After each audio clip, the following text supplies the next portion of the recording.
உலக தமிழர்கள் அனைவருக்கும் வணக்கம். நான் ரா அனீஸ் பாத்திமா.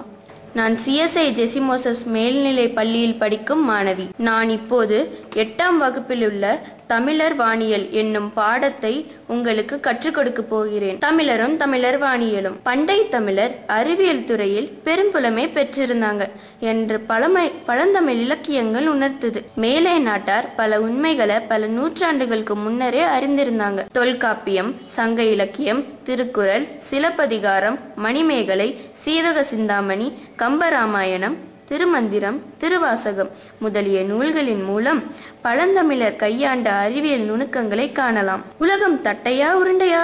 திருக்குறள் மூலம் விளக்கம். சுழன்றும் ஏற்பின்னது உலகம், அதனால் உழந்தும் உழவே தலை. குறள் 1031 என்னும் குறளில் உலகம் சுழல்கிறது என கூறுகின்றார். உருண்டையான பொருள்தான் சுழலும் என்பது அறிவியல் உண்மை. எனவே உலகம் உருண்டையாக இருக்கும் என்பதை எந்த கருவியும் இல்லாத அக்காலத்திலேயே வள்ளுவர் உணர்த்தி தம் குறளில் விளக்கியது வியப்புக்குரியது. ஞாயிற்று வட்டம். ஞாயிற்றை சுற்றியுள்ள பாதையை ஞாயிற்று வட்டம் என்றனர் பழந்தமிழர் என்பதே புறநானூறு வழி விளக்கம். செஞ்ஞாயிற்று செலவும் அஞ்ஞாயிற்று பறிப்பும் பறிப்பு சூழ்ந்த மண்டிலமும் புறம் 30 என இப்பாடல் வாயிலாக ஞாயிற்று வட்டம், அதன் இயக்கம், அந்தரமாய் நிற்கும் வான்வெளி மண்டலம் என்பன பற்றி வானியல் அறிவை உணர முடிகின்றது. திங்கள் தோற்றம்.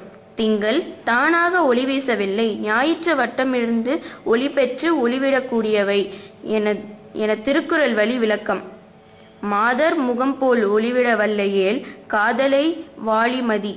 குறள் 1118 என இக்குறளில் திங்களுக்கு தானாக ஒளிவிடும் தன்மை இல்லை, ஞாயிற்றுமிடமிருந்து ஒளி பெற்று ஒளி வீசுகிறது என திருக்குறள் விளக்குகிறது.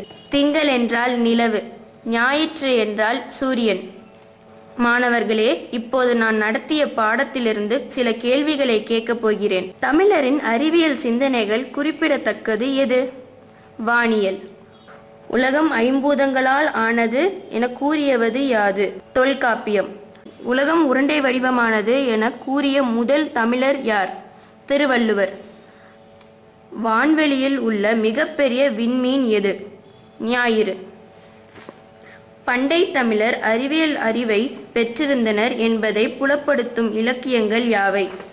தொல்காப்பியம், சங்க இலக்கியங்கள், திருக்குறள், சிலப்பதிகாரம், மணிமேகலை, சீவக சிந்தாமணி, கம்பராமாயணம், திருமந்திரம், திருவாசகம் முதலிய நூல்களின் மூலம் பழந்தமிழர்கள் கையாண்ட அறிவியல் நுணுக்கங்களை காணலாம். ஐம்பூதங்களை பற்றிய தொல்காப்பியம் குறிப்பிடும் செய்தி யாது?